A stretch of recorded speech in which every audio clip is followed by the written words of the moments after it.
Matty Loves Podcast.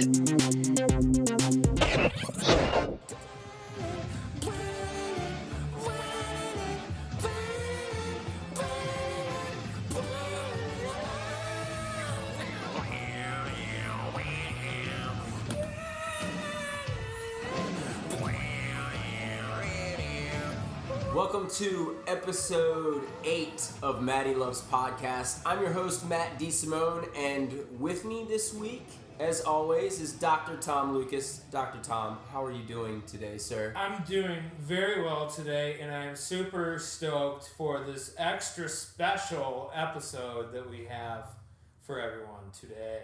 I'm super excited too. I've waited a year and a half since I've been down here in Florida to talk about professional wrestling at length, and this is the episode to do it. If you thought you were coming here for comic books, well, I'm pretty sure we're going to mention something comic book wise. I don't think we're going to. We bought comic books earlier today. We did. We just got done buying a few back issues, but no. In my time here in Orlando, I've been training at the Jedi Academy. And two, if you could split Obi-Wan up a couple ways, both of these guys would help form an Obi-Wan robot like Voltron. Of course, Tom is always with me, but I'm also joined by Ed Ferrara. It's a pleasure to be here, Matty. Well, thank you so much for coming. Thank you for having me. Excellent. Awesome. Love. Love. So anyway, so what we got coming up here in a couple days is the, if you didn't know, the biggest event in the summer. Every summer. And that is WWE's SummerSlam. What was the first year for SummerSlam? 1988. 1988. Yes. Wow. Okay. Yeah, I know. And I remember actually my first visit down here to Orlando before I decided to move down here. I in the hotel room I watched SummerSlam '88. Actually, I brought my computer and I watched it, and because that was also the same weekend when Daniel Bryan beat John Cena for the belt. That. Yes. Wasn't the first SummerSlam? Wasn't that Hogan Savage? Wasn't that the Mega Powers explode? Yeah, the Mega Powers versus the Mega Bucks. Oh, that's right. Yeah. Okay. You had Andre helping out Ted DiBiase. Was it in Pontiac? That's the Silverdome? That's WrestleMania 3. I'm sorry, okay. I got my mega Very good, confused. SummerSlam '88 was either in, I think it was Madison Square Garden. I think Meadowlands was '89. Mm-hmm. Okay. But who knows? But anyway, yes. So we're coming up on SummerSlam. For wrestling fans, it's an exciting time. I remember as a kid, this time of year, was bummed out because you had to go back to school, but you knew right before you went back to school, at least you had SummerSlam. And I always enjoyed the days or the months leading up to SummerSlam too, because I was home all the time, so I got to see everything I possibly could, and absorb it all. And I mean, SummerSlam '88, I was 7 years old, so it's prime time right there for being into pro wrestling. Ed, you're here joining us. You are our very first guest, by the way. You are the very first special guest here, and no one will ever be able to take that away from you. I will try to leave things as I found them for the next one to come after me. He was raised well. Yes, I was raised well. Well, hopefully this won't be the last time you stop by. We've got a lot of stuff coming up, with the Star Wars films. And we're thinking of doing a John Carpenter October Halloween. Oh yeah, all of the above. Excellent. But Ed, I for any wrestling fans, friends of mine out there that have been waiting for me to talk a little wrestling on here, if you have been wondering, this is it. And I'm sitting here with Ed Ferrara, guys, who you guys all know from his time working on TV. But one thing that I've been just wanting to know since I met you isn't necessarily about all the stuff that you did on TV and everything. I just want to know, what got you into pro wrestling? I never have gotten the chance to say, hey, what did you grow up watching? Where were you watching it? Who were some of your early influences that made you decide, I wonder if pursuing a career somewhat in that industry might be fun. When I first got into it, I never thought I would end up working in the industry. I got into it when I was in junior high school. It was 1980, late 79, end of 79, beginning of 80. Where is this? This was in the Northeast. This was in New Jersey, where I grew up. Okay. So I was strictly a WWF or WWWF fan. Because that's all I had access to. I didn't even have, even though I had cable at the time, we didn't have access to the TBS Superstation or anything like that. So my only connection with any other wrestling outside of the Northeast, like NWA, Mid-Atlantic, AWA, that was all through the Actor magazines, okay, which I was a voracious consumer of them. PWI, Inside Wrestling, Inside Wrestling, The Wrestler, okay, Pro Wrestling Illustrated, okay, and then the magazines below those by other publishers. Like everything I can get my hands on, I would buy. But and I knew who Dusty Rhodes was, and I knew who Ric Flair was, and I knew who Harley Race was, and I knew who Nick Bockwinkel was.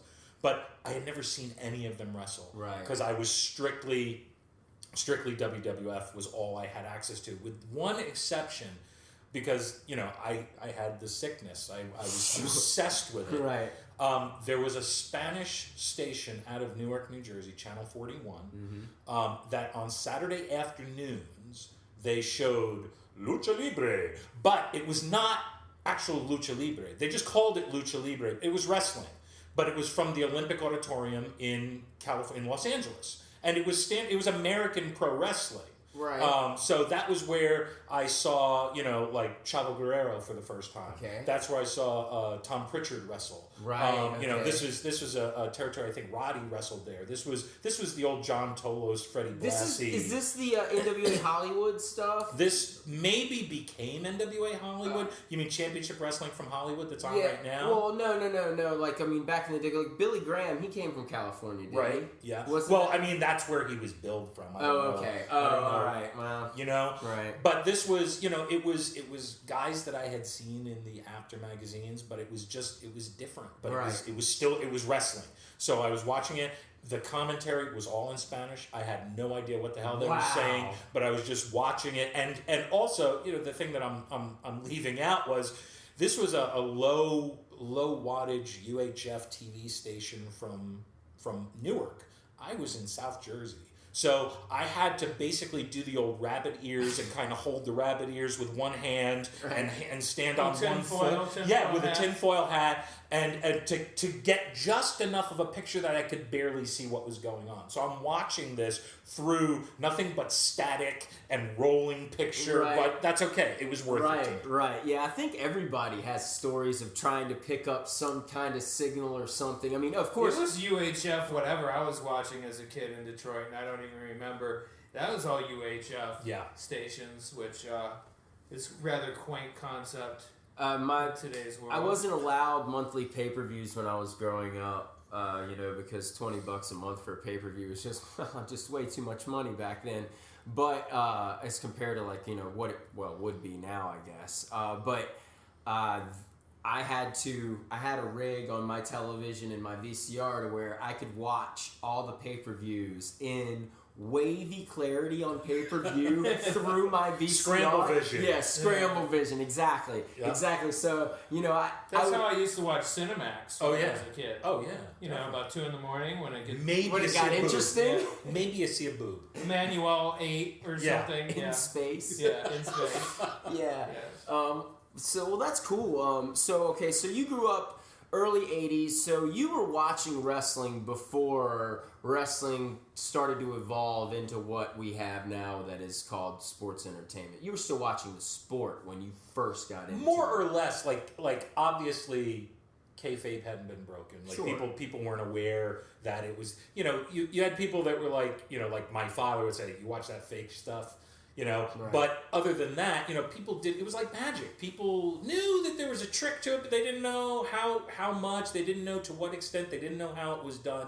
Nowadays it's wide open, but back then it was the kayfabe hadn't been broken, and it was what it was. So, and it also, like you pointed out, it was before Vince McMahon expanded and bought up all the territories. Right. So back then, when I was watching WWF or WWWF.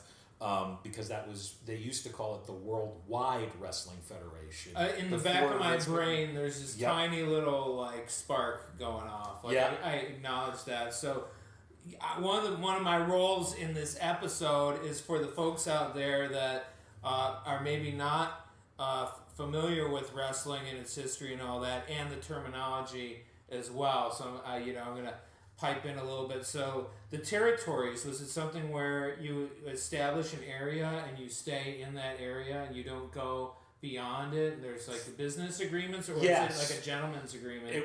Yes, all of the above. Back then you had different geographic areas that were kind of run by a single promoter.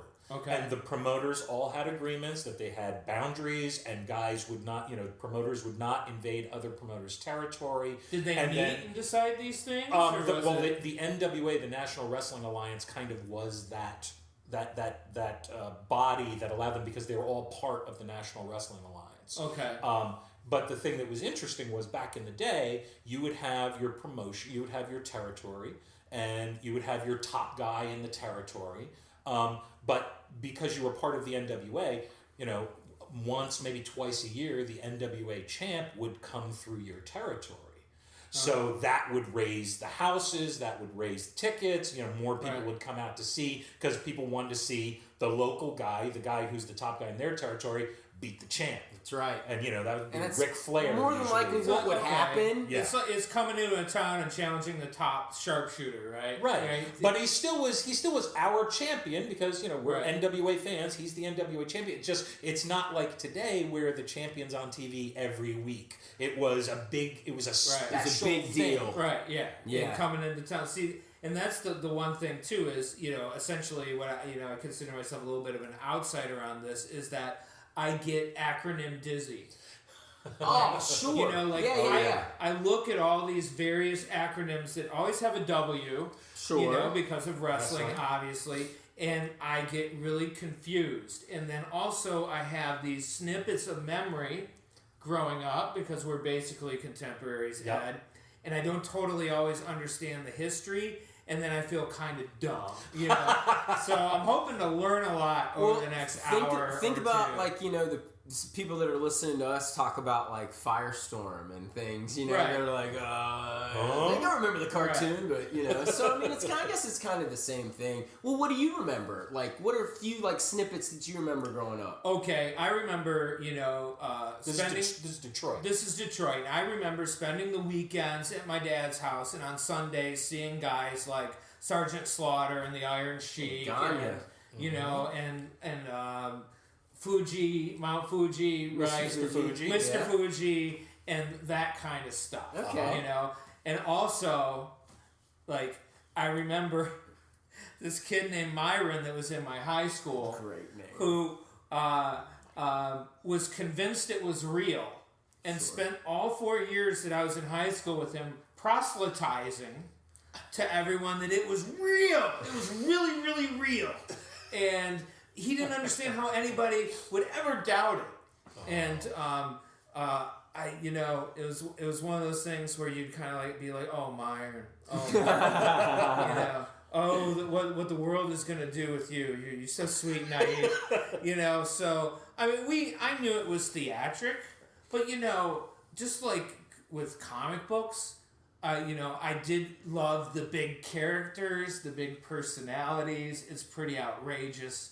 And it's almost opera in its own way, Oh, absolutely. And I did like that. And, there's that, I guess, 10-year-old or 11-year-old or 12-year-old in me that whenever I do see wrestling stuff, whether it's a poster, like where I work, a poster at someone's desk, or an action figure, or a brief snippet on TV, about.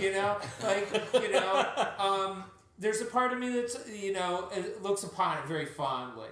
I've always liked it. I'm not passionate about it, but I've never dismissed it. So that's kind of where I'm sitting. It's really interesting that you bring up the comic books, because that was kind of like the bridge. That was the gateway drug for me, was comic books. That led me into professional wrestling, because I was a total comic book geek when I was growing up. I taught myself to read before I was in kindergarten. Because you wanted to read those comics. My father, every Sunday, he would go and get the Sunday paper for my mom, and he would come back with 3 comic books for me. And I would sit there on the floor, what a guy, reading the comic books, trying to read them. And between the comic books, Sesame Street, and the Electric Company, I taught myself how to read before I was in kindergarten. So I was totally into comic books. So then when I kind of discovered professional wrestling, it was a natural extension, because here it was come to life. Right. Heroes, villains, colorful characters, over-the-top storylines, like you said, opera, but drama and real drama. That was what got me. The action, the fighting, the wrestling matches themselves, that wasn't what first grabbed me. It was the storylines behind them that first grabbed me and first got me into professional wrestling. I love characters, and I love characters almost more than the stories that they actually go through. Me too. Just the pure character just standing there. And wrestling made them alive and real. And also, when I was a kid, I remember being very aware of Andre the Giant. Mm-hmm. And who said if wrestling was real, Andre would have killed everyone, and that would have been, pretty much the end of the sport. Yeah. And then of course I remember going to see, which Rocky is Hulk Hogan in? 3. I remember going to see Rocky 3 and going, who is this guy? He's gonna murder Rocky. Who's this Thunderlips fellow? Who's Thunderlips, right? All my love slaves out there, Thunderlips is here in the flesh, baby. It's amazing. And I don't care what anyone thinks about Rocky 3. That's amazing. Yeah. I love it. For sure. What's he standing on? He's walking. So, Ed, what was the first thing that you saw that you were like, all right. Okay. Here's the deal. We've talked about this already. We've talked about this. We got a surprise for you, Tom, because the first thing, here's what happened to me. I went into junior high school, and I went from a different school. I went into it was a new school now that we had a bunch of elementary schools in my district, and then there was one junior high school. So when I got into junior high school, I had made a whole bunch of new friends that I didn't know before, and a bunch of these guys were into wrestling.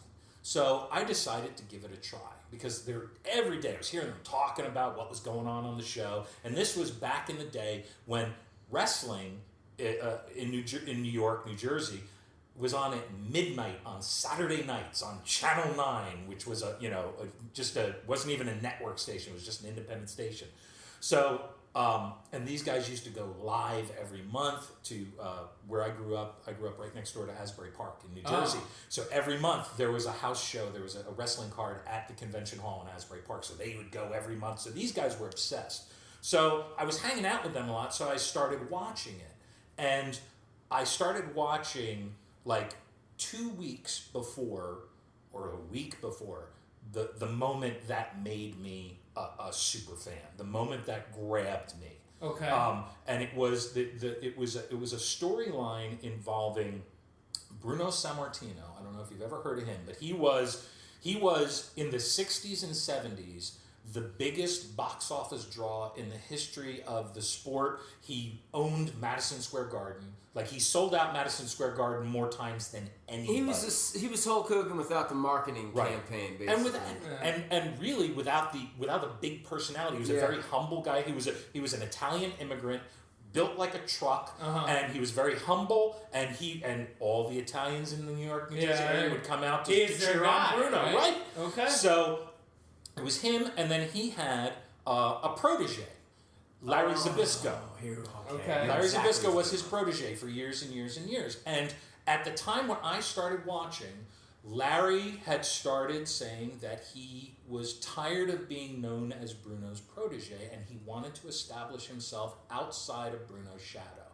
And he felt that the only way that he could do it is by facing Bruno. Oh boy. So it was a textbook teacher-student conflict. in a cage. Yeah. Well, this was before the cage. Oh, okay. The cage. It went to the cage. Oh, okay. So I have it all. I have it already on YouTube. Right. So if you want, we can pause it. But what I'm going to do is I'm going to show. I'm going to show you guys and if you want to include this like with the podcast links to it, so people can watch this as well. Absolutely. So we're going to pause. We're going to watch an interview that Larry gives, an interview with Larry and Bruno setting up their match, and then the match that made me obsessed with wrestling, which is Larry and Bruno. Altogether, it's about 10 I get to see the origin. You get to see where it all started from. Oh, I'm excited. So we're going to come back in just the blink of an eye, folks.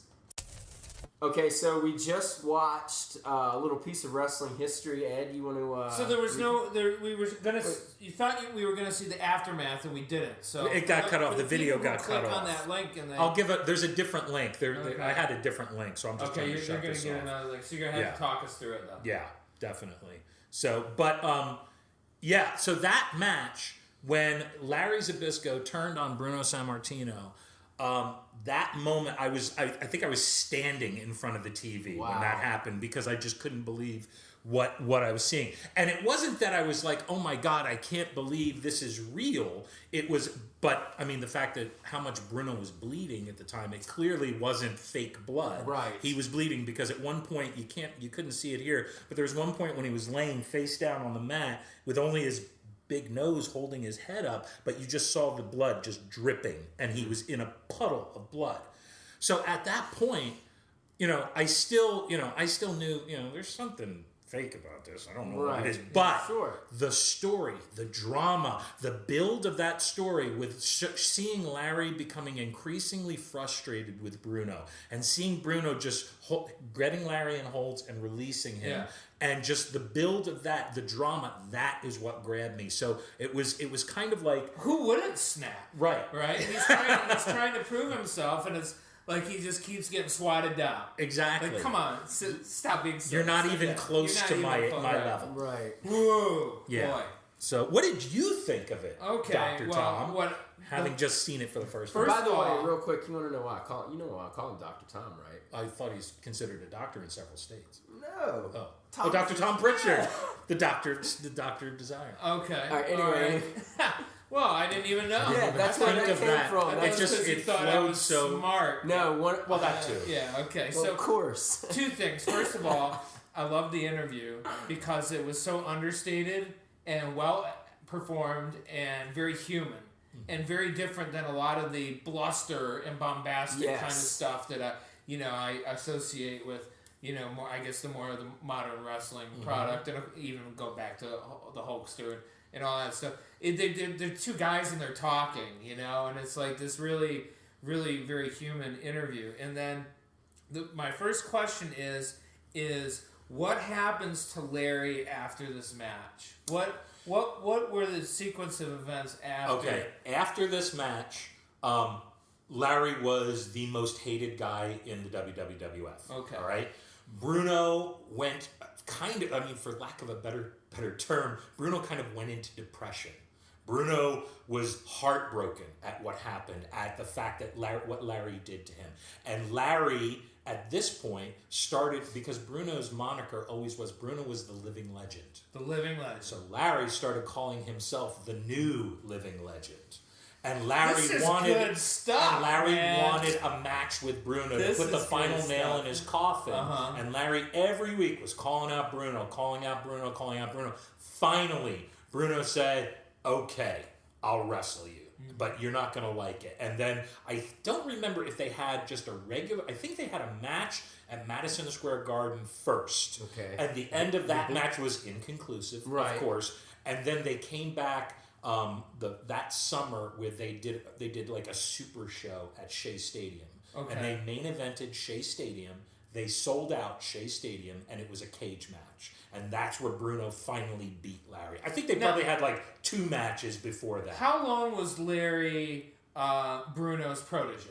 For a few years. So this is like a really long story. Yes, absolutely. And I just want, as a writer and as a lover of story, I want to know at one point in those early days, when Larry came on and took the role of protege, did they sit down and say, one day, this is going to blow up. Yeah. And it's going to be beautiful storytelling. It's going to be this is a long arc. Absolutely. This is like Yankees Red Sox. Yeah. Kind of long. This is what drew me into wrestling then. I can see why. Because they had long format storylines that would last a year or 2 or 3. Because they didn't have a pay-per-view every month. Right. Or 2 pay-per-views a month. Yeah. Or even, I mean, they had TV shows every week, but, some areas, some weekends, they wouldn't show wrestling for something else, and you didn't get that weekend stuff, Plus, also, back then, at this time, the TV consisted of squash matches. A squash match is when you have a star goes against a nobody. And they just destroy the nobody and show off what they can do. Yeah. And then they cut a promo. They give an interview and badmouth somebody. And all the TV was at that point, it was essentially a 1 hour, and it was only an hour back then. It was an hour of squash matches and interviews, and all the interviews were leading toward the big match that was coming up that month at Madison Square Garden. Mm-hmm. And also there was always they would have interviews where the guys would be promoting house show matches, like smaller events that were taking place this week and this weekend. So that's all the show was. There weren't many storylines playing out. The storylines were played out in the ring and at these events. So it's just more of a cavalcade of characters. Yeah. As opposed to story. Yeah, it was basically, here's a bad guy. He's going to come out there, he's going to face this loser, and he's going to wipe up the mat with him, he's going to abuse him, and he's going to be terrible. Here's a good guy, and he's going to... Right, and then here's the good guy, and the who's a star, and he's going to come out there, and he's going to face a loser who happens to be a bad guy, and the loser is going to be, be trying to beat him, but he'd eventually come out on top. And you know what? That's the kind of stuff that I saw on Sundays in Detroit, and that's probably why I wasn't as compelled by what I just saw today watching these clips. Because this was an angle. That's what they call a storyline in wrestling. This was an angle. Yeah. Right. So that's what got me into it. Luck, I just started watching just at the right time. Yeah, sure. Because if I hadn't seen that, I might have gotten bored with it. Mm-hmm. Wow. Yeah, that's definitely, that made Larry Zbyszko. Yep. That made him. I mean, he's known as Larry Legend. Yep. And that's where it all Living started. legend Larry Z. How long did he wrestle? He wrestled for quite a long time. This was 1980.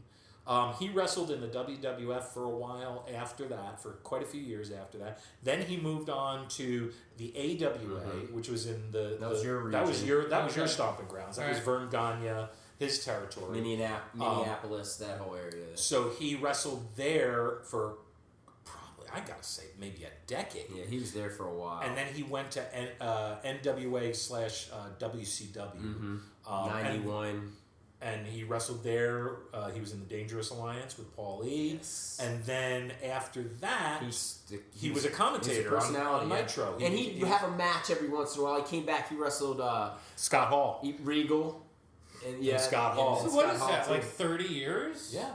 That's a long career, right? Yeah. And back in the day, I mean, really, we don't really see much of that anymore, but, in the early to mid 90s, there were still guys that were on TV week to week that had been in wrestling for 20 plus years. Yeah. I didn't really realize how old Ric Flair was until the internet, more or less. Right. The internet ruined everything for me as far as wrestling goes. Well, that was something that I know that you have all these things you want to talk about, but I just have to wonder, pre-internet, the way you learned about the storylines was you saw the TV matches, you read the magazines, you gossiped in the schoolyard, you probably had trading cards or other kinds of stuff.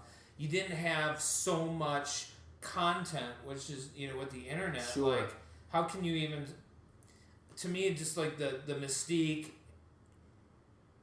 must have just been so much stronger. Oh yeah, well, it's supply and demand, and back then there wasn't as much supply as I as a fan was demanding. Yeah, it wasn't tape buying; it was tape trading. Yeah. Right. I traded tapes. I'd get a tape, I'd watch it, and then I'd be like, hey, I got the IWA King of the Deathmatch in 1996.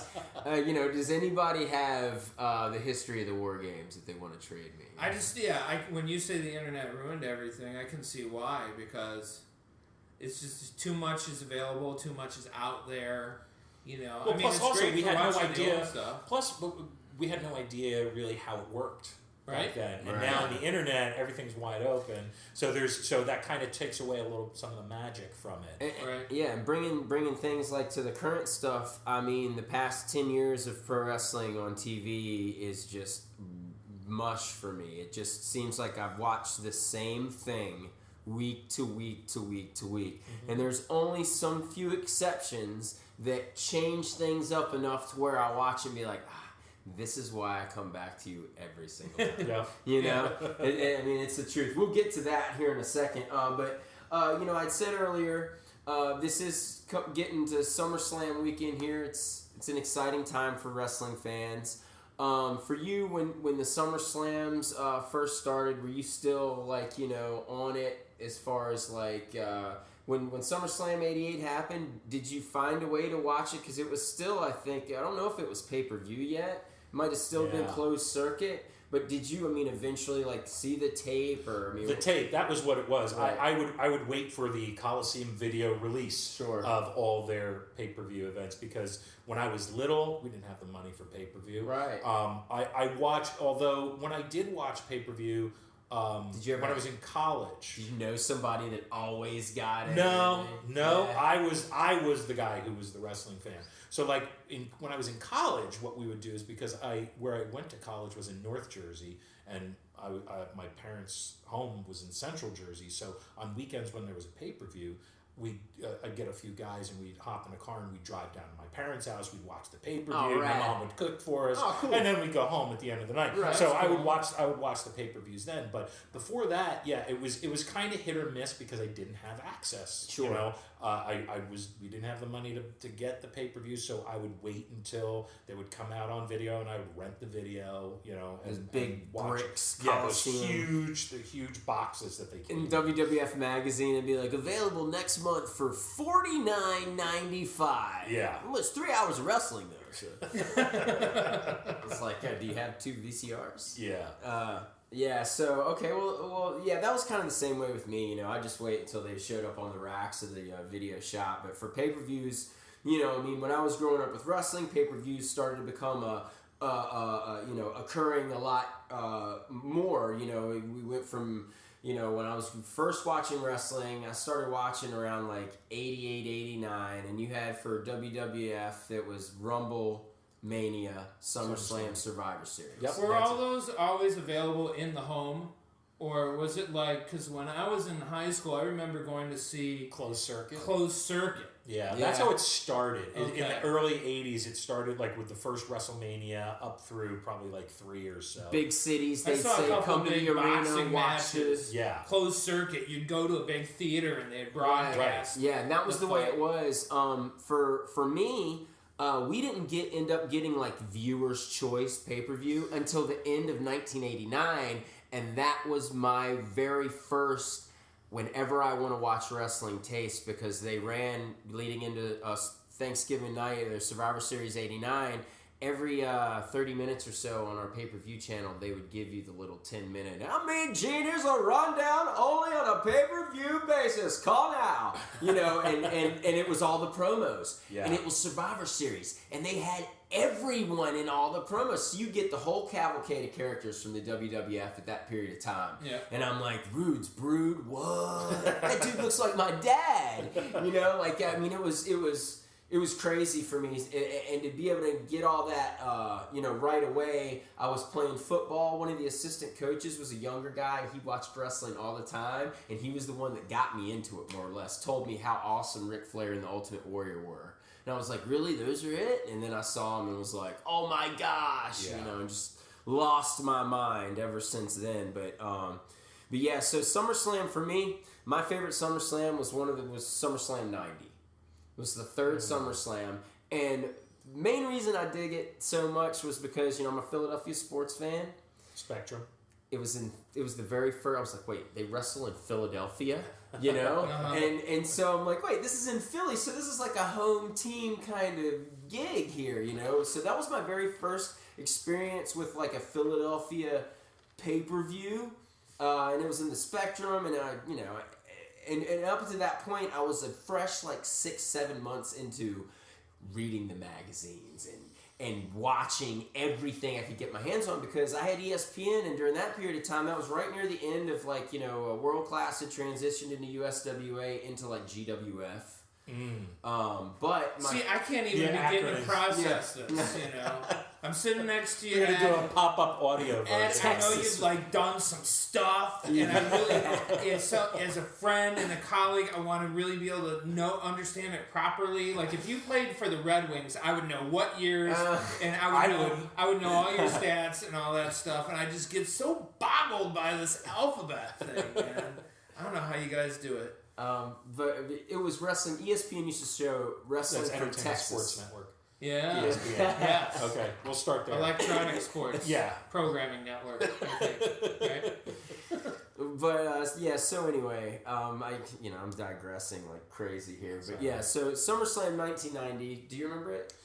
Vaguely, because you had mentioned it before, and I looked at the card, and I know I saw it. Right. I know I saw it at the time, but it's a bit of a blur. The one, like the first SummerSlam I really remember was the Mega Powers. Mega Bucks. Yep. Yeah. And that was because I think because they kept talking about, you know, at SummerSlam on the TV show before I knew what the hell SummerSlam was. Right. And I was like, what is this SummerSlam thing they're talking about? I was like, oh, it's another big show. Oh, ooh. So that was like eye-opening. But yeah, that was it. And then, you know, they do so many of them. Oh, of course. Oh, yeah, sure. But everything is a spectacular event. Oh yeah, so everything is the biggest event ever. That's why they call it promotion. Right. Yeah. But 1990 for me is my favorite year of pro wrestling. I was 9 years old, and you know it was all new and whatnot. But I had Tom watch the 30-minute countdown show. I did. To SummerSlam 90. I did. Really? Yeah. Yes. Oh, wow. So what I want to ask you is, watching, was there anything interesting that you were like, I wonder how this is going to play out? Well, I do want to say that I think that Patton Oswalt should do a Dusty Rhodes bio movie. Oh. Because all I could do is see Patton Oswalt in that crappy, you know, in the video or whatever, but in particular, you know, the year was more important to me, and I don't have a good answer for you, so I'm going to let you talk. But 1990, I spent the summer in Poland as an exchange student. It is and awesome. I was 19 years old. There's no drinking age, and beer was 10 cents a bottle. So that was my summer. And you survived. Yeah, and I survived. So I missed it. So whenever anything took place in the summer of 1990, it's very curious to me because I totally missed it. You know, because it wasn't beer. Yeah, the Berlin Wall fell in 1989, and in 1990 the market just collapsed basically. And so if you came into Poland with Western currency, the exchange rate was comedically high. So you were a millionaire. Okay, so what? Yeah, so like, you know, you go to a bar and a beer is $3. That's what it might have been for the average Polish person, but for me it was 10 cents. I went over there with $800 and I could not spend it.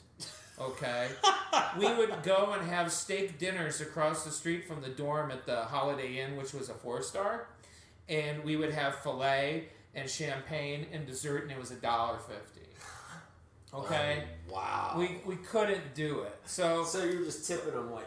Yeah. Wow. You know. Oh, and yeah. And tipping is weird in Europe. Like in some countries it's appropriate, in other countries they're like insulted, and it's just like, oh, what am I, a charity? You're not supposed to tip me. Right. You know, like. Right. And in Poland was socialist. Everyone had a job. You know. So like, you know, so that sort of thing. But I was, you know, when I watched the preview, it did take me back to. You know, that's really only a few years from the point where I was watching it every Sunday. So, you know, I instantly recognized most of the names, and the Hulkster was there. Sure. It was like, if I had been home, wasn't it where it was in Philly? Yes. Right. Okay. So if I had been home in 1990, there's probably a good chance that one of my buddies might have wrangled me into watching it. So we're 10 years apart, me and you. So I was 19, you were 9. Mm-hmm. Okay, which it seems gross, but when you get older, it doesn't matter anymore. So, what was your excitement level? Okay, so one thing that wrestling did for me, it did so many things as far as my views socially on the world. But in August of 1990, the United States were getting ready to enter the Persian Gulf War. Wrestling taught me a lot about patriotism. Interesting. In particular, SummerSlam 90. The pacing of this pay-per-view is one of the greatest, in my opinion, ever. How it's all set up. Without going into too deep detail, one thing for me that was really interesting was, you remember Sergeant Slaughter, correct? Oh, yeah. Okay, so in 1990... Oh, he was given an award in 1990. Right, oh yeah, Brother Love, who was Bruce Pritchard, Tom Pritchard's younger brother. He was one in creative at the time, and he had pitched this idea for this televangelist character to Vince. Right. And it blossomed into this segment on WWF Superstars of Wrestling every single week of this guy who just comes out and he interviews wrestlers, yes, and then he's all about love. I love you, but he was a bad guy. Yeah. Okay. He's like phony, like Jimmy Swaggart, duplicitous, and he had the worst fake red tan. Yes. He had so much. He had fallen asleep under the sunlight. It's compelling. So it was a really, really well done character. And it was a rib too. Originally, Bruce, when he got into the gimmick, they dressed him up and everything. I heard this on the Stone Cold podcast with Bruce Pritchard, and they dressed him up and everything. And he came out and he did everything, and he was like, everyone was laughing and they loved it. I didn't even look at myself in the mirror. I was nervous, whatever. He comes back and he sees he's just flush red they put red makeup all over him. Yeah. It was like a rib, and it stayed. Well, anyway, this was about the peak of Brother Love being, not too much. Eventually, I think Brother Love kind of got to be a little much. But anyway, his whole thing, it was a segment for SummerSlam 90. He was going to be given an award from Sergeant Slaughter. Well, Sergeant Slaughter to everyone at that point was All-America, USA, but he was cutting these vignettes leading up to SummerSlam saying how, America, you've gotten soft and weak and all this other stuff. And so anyway, he comes and he shows up to give this award to Brother Love, and he's like, what I'm sick of seeing is, America being, soft and weak, and these fans, being embracing this Russian Nikolai Volkov in America and welcoming him with open arms, and it makes me sick. So I'm declaring war on the WWF and Nikolai Volkov because America is too chicken to declare war in the Persian Gulf. And what you would think during that period of time is the place erupting in boos, but because what he was saying was so I can't believe he's saying this, because it was Sergeant Slaughter, Yeah. Just talking down about America, it was shocking.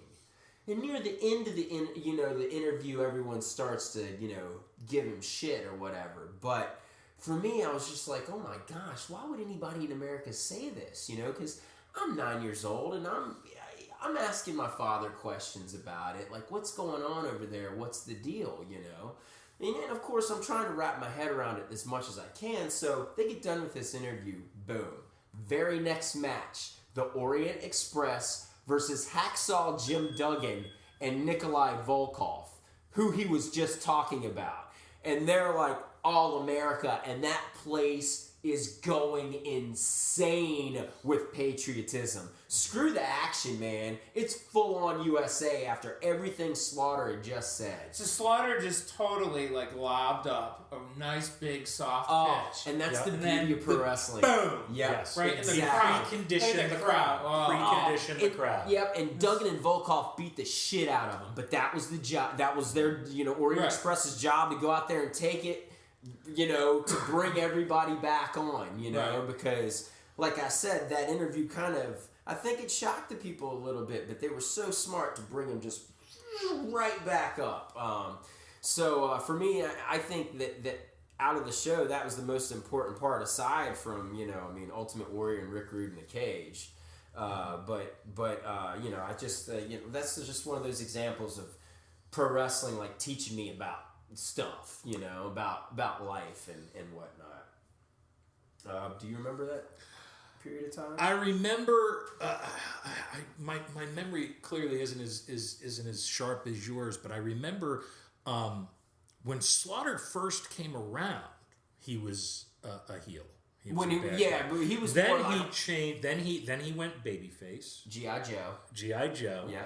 And then I remember him going back to being a heel, because wasn't when he declared war on WWE and the United States, wasn't that didn't he at one point he sold out and he had General Adnan was right after that. Okay. Yeah. Because then he became an Iraqi sympathizer. Yeah, Iraqi sympathizer. Sergeant. So here's the story. I'm here's the story. off the train by this point. All right. I got off a couple stops ago. Okay, all right. So when this is before Slaughter's wrestling on television again in WWE regularly. So he shows back up. Okay, and he's an Iraqi supporter, and he's this guy General Adnan with him, and they got the Iraqi flag, Sergeant Slaughter. Yeah, they would never do this that now. Mustache, right? And so chin, pretty Iraqi mustache right there. I believe you start growing them when you're 3 years old. And then Saddam Hussein, as he would refer to him as, he sent him like these pointy boots. Do you remember the Iron Sheik? Yeah, remember that? With the curled toes. The curled toe boots, they sent him those. And anyway,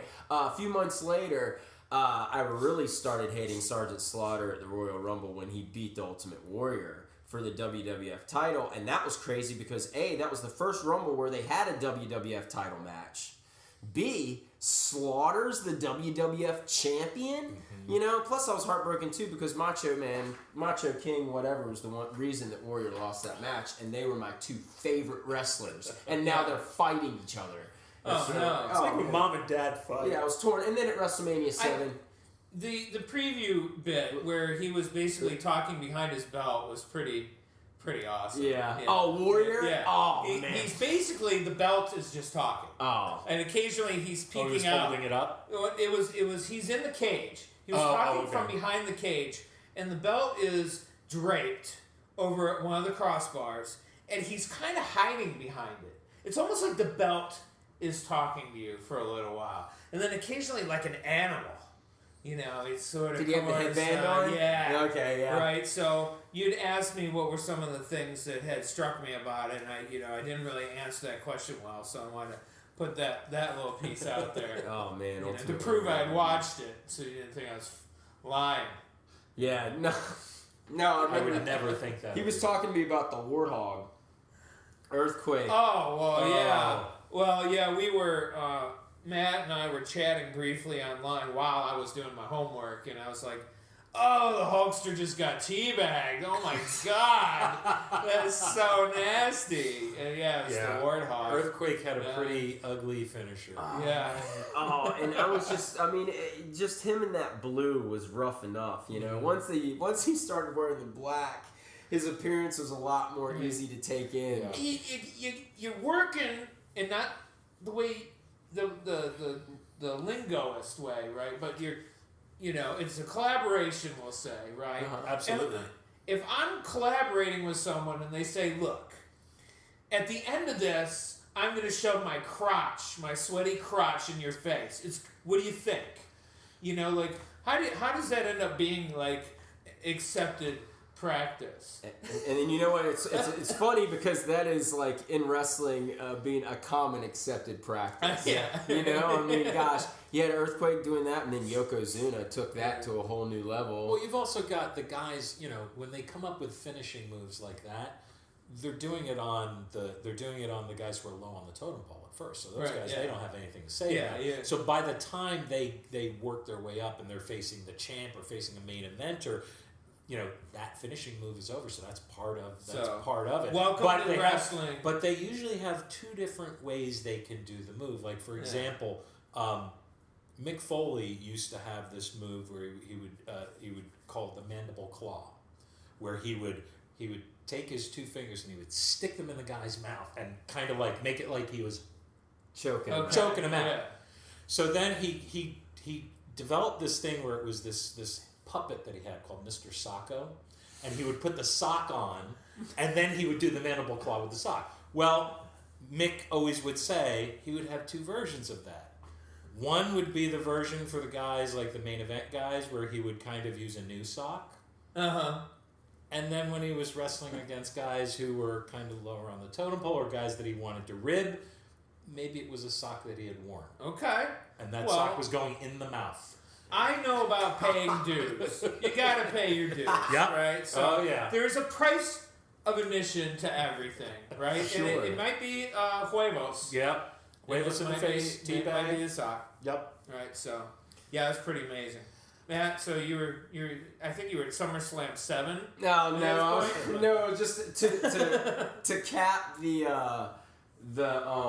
Slaughter story. And patriotism and whatnot. It all came back around at WrestleMania when Hulk Hogan beat him for the belt, waving the flag, bleeding everywhere. And so that was a particularly bloody match, especially for that period. And Slaughter and Pat Patterson had one of the bloodiest matches ever in Madison Square Garden. So that was a Slaughter thing. Sheik and Slaughter, I think, had a couple real bad ones too, if I'm not mistaken. So, but yeah. Patriotism in the WWE, it's always been there, and I've always kind of dug that too. Patriotism to the point of jingoism. Sure.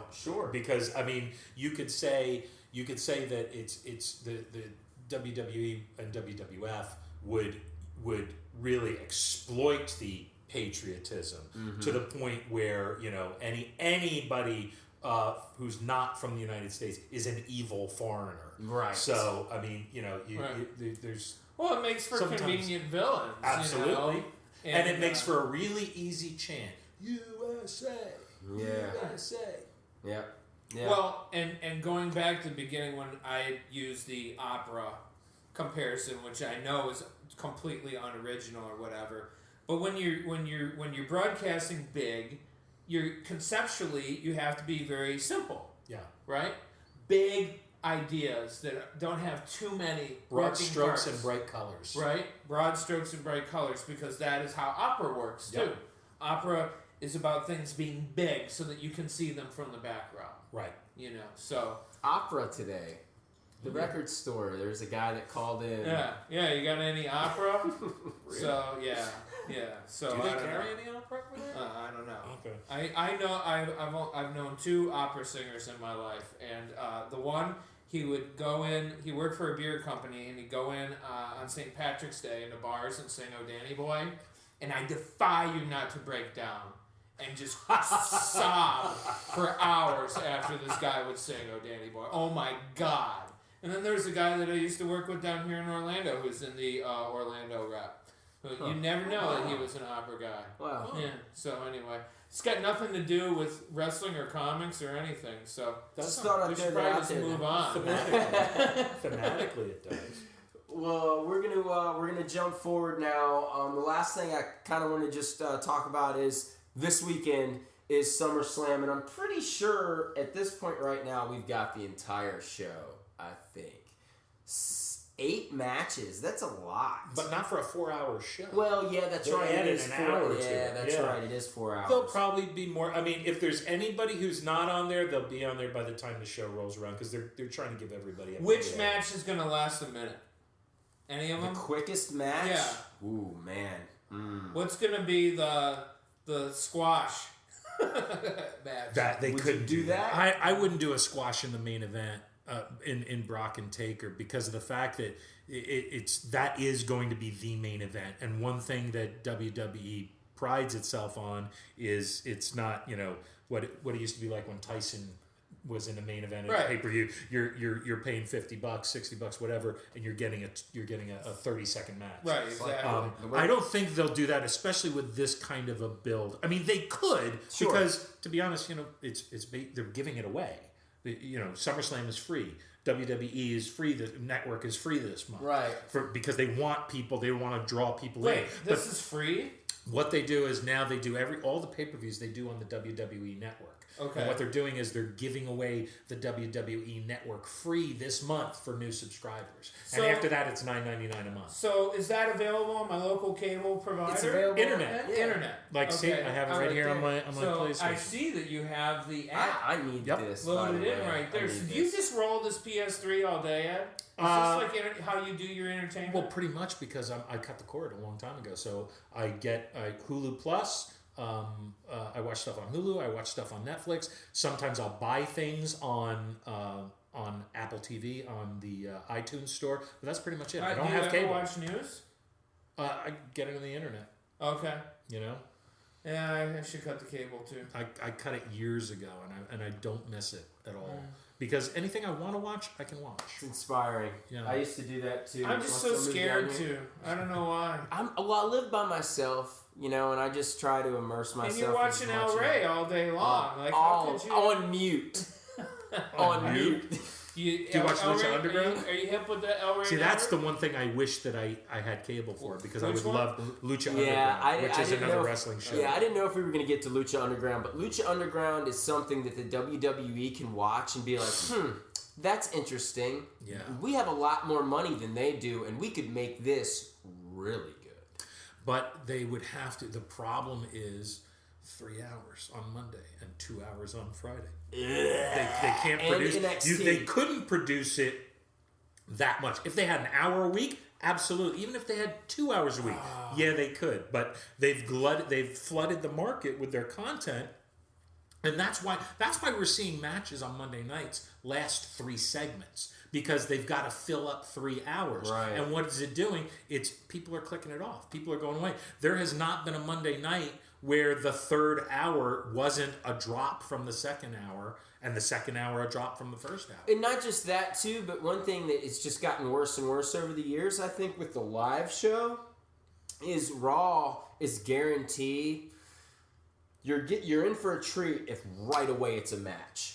Because more than likely that first match is going to go a couple segments. Right. Or at least 20 minutes. Or at least 20 minutes, right. But usually it's interview, coming out, talking in the ring, reiterating everything they've reiterated over the past 3 weeks. It's the go home Raw before the pay-per-view, and to me, you don't need all of that. You've got the internet now to really, really push your stories and really use the internet to add to these situations to where we can start getting more wrestling again. Yeah. I just don't think that there's enough professional wrestling, and I just feel like those guys kind of partly feel like they're not getting all that giving all that they have the ability to give out there, just due to their interviews, which for me 80% of the time just seems like they're shilling some kind of product, not necessarily. But that's related. what they're doing. That's what they're doing. Also, I mean, that's why it's harder to watch. To me, that's why it's hard to watch Raw.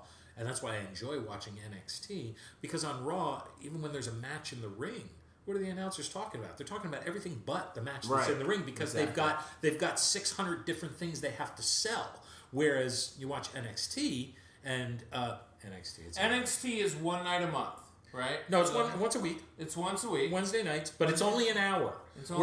Whereas Monday Night Raw, which is the main roster, that's 3 hours on Monday nights live, and then SmackDown is 2 hours on Friday night. So there's 6 hours.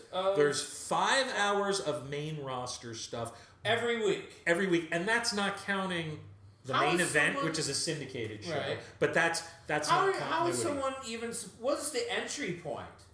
Let's say I leave the house and I'm like, you know what? These guys blew my mind. I'm totally going to be into wrestling now. Yeah. And I sit down and I go, okay, it's comic analogy. Sure. What's my issue 1? Right. Where's your entree? I so bad want them to New 52 the WWE. They'll never do it because it's now a public. People share this on the stock market. You know, this is like a public property. I'm intimidated by just not knowing even like how to get in. Yeah, no, I mean, do I get it? If they, you know, I would do the total. Yeah, okay. What we're gonna do is we're gonna shut down for a month. Not shut down, but change our entire Nobody gets vacations. Right, and then come back with just a whole new rollout, you know? I mean, change names on characters, whatever. Just see what happens. I mean, it'd be something completely different, but... and then, if it didn't work, you could write in a storyline that... Go back to the way it was. That there had been, like, brains had been taken over. Time ribbon. So, some sort of, there had been something in the water. Yeah, Hacksaw Jim Duggan invented a time machine in 1988. Yeah. Went to 2016 and messed everything up. Right, butterfly. That was going back. Right, exactly. Sort of thing. Only Hacksaw would invent the time machine. So how are we doing, Matt? You know what? We're coming right on an hour exactly right now. Okay. Actually, yeah. I mean, I don't know how we do it, but we somehow... you guys are good. We are naturals, and you need to tell your mothers to listen in. I'm going to tell my mother. I'm going to tell my mother on you. But real quick, before we break here, I just want to talk real quick about why I'm watching SummerSlam Sunday, and that's because of the actor from Arrow. Was Stephen Amell? Is that his name? Mm-hmm. I think he is teaming up with Neville. Yes, Neville against Stardust. How tall is Neville? Stardust? He's about 3 foot. He's a little guy. He is a little guy, but he's small. He's like, I would say he's like what, like 5'5"? 5. Yeah. Can he do like cartwheels? He can do everything. He's incredible. I bet. He's little, but it would never surprise you if he beat a guy that was like I'm thinking twice his he's size. like Puck from Alpha Flight. I just want to bring in a comic book reference that he's like Puck. Actually, somebody told me, no, it's not Puck. He used to be called Pac, I think. Pac, yes. On the indie circuit. Yes. Yeah. That's what I was thinking when he said Puck. I was like, that was it. Oh no, okay, it wasn't. So but, you got kind of a regular sized guy, but he's, and then he like is a little jacked. Yeah. He's like Wolverine. He's a fire hydrant. Yes. But his finisher's name is the Red Arrow. Ah, okay. All right. They better be dressed as Speedy and Green Arrow. Okay. That's all I'm saying. Or Arsenal, whatever. What is the... I can't believe I'm asking this question. What does the Red Arrow look like? It's one of the most incredible moves you'll ever see. Yeah. It's a top rope. He does a flip, an inverted flip with a twist and another flip. I can't even describe it. Sounds like I'll show you afterwards. High dive kind It's, of move. Yeah, I mean, it is unbelievable. Wow. I've only seen him and maybe 2 other guys pull it off. Didn't Evan Bourne used to do something? No, Evan Bourne did the 450. Yeah, he did the 450. And Amel has got this parkour background. Yeah. So we have this guy who's incredibly acrobatic, and then we've got a parkour guy, right? And Amel has the internet behind him, right? Because from day one with Arrow, he was using Twitter like a beast. Yeah, he's got like 1 million follers now. Wow. Yeah, he like just hit 1 million followers on Twitter, and that's I have like 1,700. Okay, just so that we can get some perspective. Okay, all right. Clout number. Yeah, but you know what? He's trying to get followers. You're not trying. Actors, if you were trying, actors with the spotlight. If you were trying, you'd be right up there too. The fevered egos. So anyway, it's a compelling story though, because like I was like, what? This is neat. So speaking of Twitter, Amel and Amel and Neville are fighting Stardust, which is Cody Rhodes, Dusty Rhodes' son, and Wade Barrett, who I think is King Barrett. King Barrett, yes, he's. Thank goodness they brought that back. Yeah, because they're doing so much with it. Right. He wins all the time. Yeah, I don't think he's won a single match since he won the King. Wade Barrett, he wins a title, loses every match. King of the Ring. King of the Ring, huh? Yeah, they always bring him up, and then as soon as they give him a belt or the King, it's like, Wade Barrett, you're never going to win again. Yep. It's tough to be That guy. And he and Stardust are pretty damn athletic too. Yeah. So I have a feeling that this match might be, a little more organized than one would think with having an actor. There's going to be some great physicality. I think right? so. I think absolutely because just with I was excited at just the thought of Neville versus Stardust because I just think the two of them would have a phenomenal match. Mm-hmm. Barrett and Amell, I wasn't too thrilled about until I saw what they did on Raw on Monday night and saw Stephen Amell how he committed to it and what a great job he did and how we were talking about this before how it was he didn't treat it like a joke. There was no wink. Like he was above it. No, there was no wink at all. He was passionate. He was pissed off, and he really acquitted himself really well. So I think they'll be able to put something together. They'll probably, you'll have Neville will be carrying the match for his team. Yeah. He'll carry the match for his team, but they'll have a couple of good spots for Amell to go in and shine. Mm-hmm. And they've got to win. Oh, they've got to win. There's no way they're not in some spectacular fashion too, because I guarantee and Amell will have a major part. Yes. Okay, guys, I'm gonna just ask this question since you're the experts here. What is if you had any influence on this match, godlike influence or whatever, what is one thing you would want to happen in this match? Having a guy like Amell, who is an actor who's known for being physical and having physical ability, who has come in and is honoring it and not being silly and not being stupid and is totally committing, and he plays a superhero on TV. Sure. Right? So what has to happen in this match? I would be surprised. It would tickle me if Amell went in there and just started working. Mm-hmm. Taking shoulder tackles, drop downs, leapfrogs, all that stuff. Like, if they have practiced and gotten a few sequences down with him, and he can pull them off flawlessly like he does with a lot of the action on the TV show, because that's the thing, man. This is the first time that I can remember that WWE has brought someone that's an action star besides Chuck Norris. Or Schwarzenegger. that is getting physically involved. Lawrence Taylor, for me, is the best example of surprising me, because Lawrence Taylor, he performed at WrestleMania. With Bam Bam. Yeah. But, it was what it was. But I think that this has the potential to really, I don't know, do something a little different, man. That's what I look for now with pro wrestling. I want something different. Right. And I think that this has a chance to just, it's something that's a little bit of old and a little bit of new with how they're doing this. With the old school, bringing a celebrity in for a match, but it's newer because this guy could probably do some work in there. What I would like to see, similar to what you're saying, but a little bit of a variation on it, because of the fact that because Amell is so athletic, I would like his physicality to look different. I would like to, because the thing is, the problem is whenever they do these celebrity stunts, for lack of a better term, they get out there and they teach them how to do a sequence, right? And they're doing what we see the wrestlers do, and not quite as good as the wrestlers, and not as smooth, and it's. Nobody in real life would be doing those things. Just like when a celebrity goes on a dance show. And they teach them the dance numbers, and they dance kind of like a dancer should. What you want to see is him be authentic. I want to see him be authentic, and I would like to see him do things that he would believably do if he was in a fight.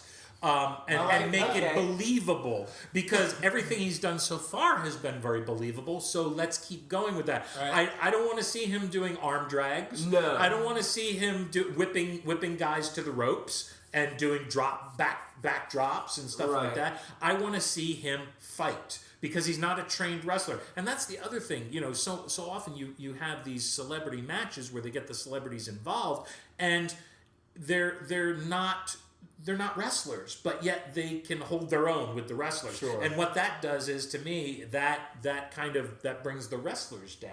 And it makes it, that I guess anybody can do this. These guys who have been training their whole lives to be wrestlers are doing this in the ring. And, here comes Jay Leno, and he's doing the same shit that they're doing. So I guess anybody can do it, and it must not be that hard. Yeah. And I would like to not further that, and I'd like to see him do something that would be original and something that would seem authentic. So not to use it like this, but you want to see something, you say authentic and like kind of real for an actor to enter the ring, with not being just constant double leg takedowns and and just ground and pound. Right, exactly, yeah. I totally feel you there. So I mean, overall, with that, I'm excited for Summer. This is the first SummerSlam I've really been kind of like SummerSlam Sunday, and I'm gonna watch. What are some of the other matches? Okay, so that you're excited about. Real quick, some of the other matches I'm excited about consist of on paper, the show stealer, which was Cesaro and Kevin Owens. Yeah. I think that if they're given the right time and place on the card.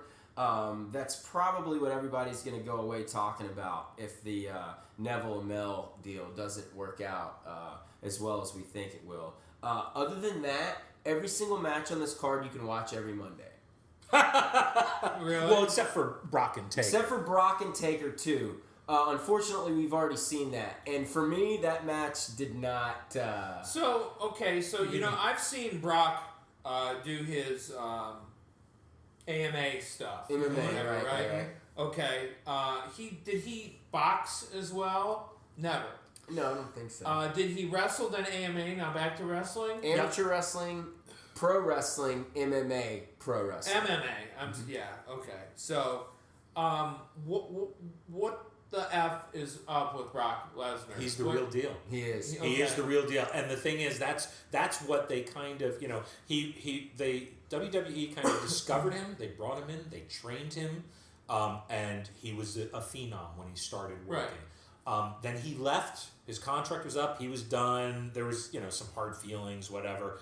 He left, went to MMA. UFC signed him, became the UFC champion. Right, I saw it. Moonlighted in training camp as a Minnesota Viking. Right. That's right. That's right. Anybody can do that. Yeah. I saw that championship fight. Yeah. I went to the sports bar and I looked at him on the screen and I was afraid. Yeah. And he was just on a TV screen.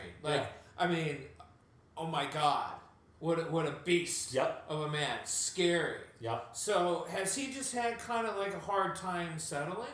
No, it's money. He's making so much money doing this because he's got a very limited contract, only a certain number of dates per year. It's very old school because he's a special attraction. Okay. People will pay money to see him because he comes off as the real deal. A lot of people like to talk crap about him though too, right? Has he been criticized a lot?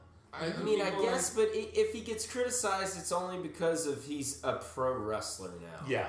A short time ago, he had a chance. His contract was up with the WWE. He could have possibly gone back to the UFC. But, I think he's smartened up now. He's got kids. He's older. Yeah. He's at the end of his career. Right, okay. And why would he do something where any fight that he has could be his last, and that's how he makes his money, whereas this... He could keep as long as he keeps that mystique. Right, yeah. It's like going from playing football and baseball or something. Like you can play a lot more seasons in baseball. And the other thing I'll say is, based on what I've seen of Brock Lesnar over the years, I'm guessing there's maybe 4 people on the planet who could actually beat him in a real honest to God fight. Right. I think he would probably just murder 99% of people who tried to fight him. If you're into stand-up at all, Joe Rogan's last album, he has got a hysterical bit on Brock Lesnar and about how Brock Lesnar can do whatever he wants. And I'll leave it at that. Check that out. I've always it's liked, very fun. Whatever I've seen of Joe Rogan, I've always liked. So. Very smart guy. Stuff. Okay. So Brock Taker Part 2. Brock's going over.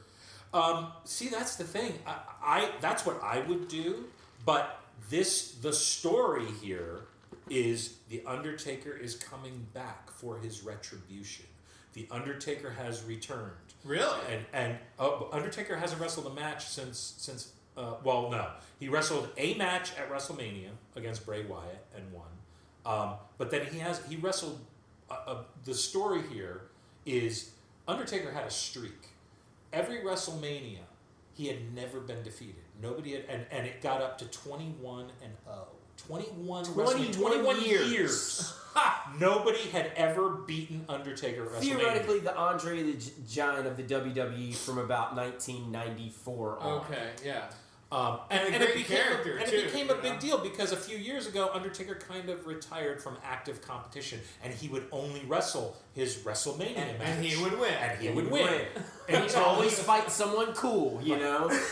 Until he fought Brock Lesnar year before last year. Yeah.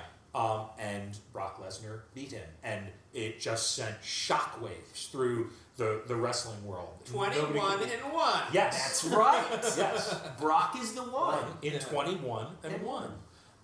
So now the storyline is Undertaker is back because Brock Lesnar and his manager, Paul Heyman, who is the greatest talker in the history of the business. He's Brock Lesnar's promos. Brock doesn't talk. Yeah. Paul talks. Brock Lesnar comes out, stands there, looks tough, and Paul Heyman is like a carny barker. Okay. And he's the hype man. Oh, he is the hype man. He's He is awesome. the hype man.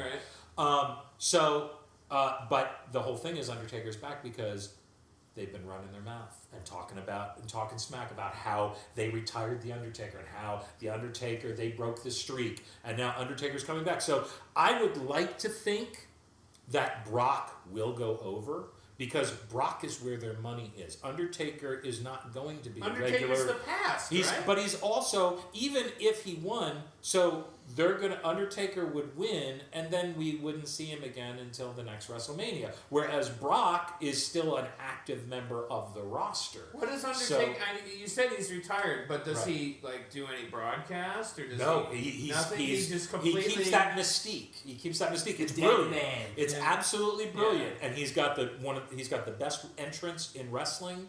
And he's all mystique. He's also he is also one of those guys where you can kind of buy him going toe to toe with Brock just because they have built up so much of his mystique. But I would like to see Brock win because Brock is the guy that they're going to be moving forward with. Right. You know, they're going to be doing more with Brock than they will with Undertaker, unless something's going on and Undertaker's coming back for another run. Well, I think that if Taker wins, they're gonna set Mania up with Sting. Taker and Sting? Well, that's gonna happen. That'll happen eventually. Yeah. So that'll probably be this year. And I think that if they do that, it would be one of those things to where either, it's the main event, so I don't know if I would do that or save it for Raw. Mm-hmm. But how does the Undertaker look these days? Like when he fought Brock the first time, that was the worst Taker had looked in a couple weeks. Well, he got a concussion like 3 minutes into the match. Right, yeah. Honest to God concussion. Honest to God concussion. Yeah. So the match was not a good match. It was not, and I'm sure that Undertaker did not want that to be his last match. Yeah. He was scrambled. Okay. Yeah. So is the Undertaker, when he fades away in the shadows, when the moon, when it's a new moon and the Undertaker goes away, is this guy training? Is he staying? Oh, yeah. Oh, yeah. He looked good last month. Yeah, okay. Yeah, absolutely. Undertaker, too, another thing with that said about his match with Brock not being that good. All his other one-time WrestleMania matches prior to that were arguably the showstoppers. Yeah, the best matches on the card. So does he have the best gig in wrestling? Oh, yeah. Him and Brock. This is like the battle of the best gigs, basically. And it sounds to me like it was kind of charmed from day one for this guy. Yeah. Well, Undertaker is a guy who had busted his ass. He started off in WCW, but when he came over to WWF, he never left. Yeah. He was there when was Tuesday in Texas? When was that? Tuesday in Texas was 91. 91. So he started in 91. 90. Survivor Series 90. He was the $80 man's. Oh, that's right. Tuesday in Texas was when he won. Brother Love was his first manager. So he started there and he never left. So there's a loyalty factor there that he's never left. Lifer. He's a lifer with WWE. He is the locker room leader. Like, he is the one everybody respects him. And this is for real. Yeah, everybody respects him. Vince McMahon respects him. And he is somebody who, would go out there and deliver. He's He's the last of the gunslingers. Yeah. As a shoot. Okay.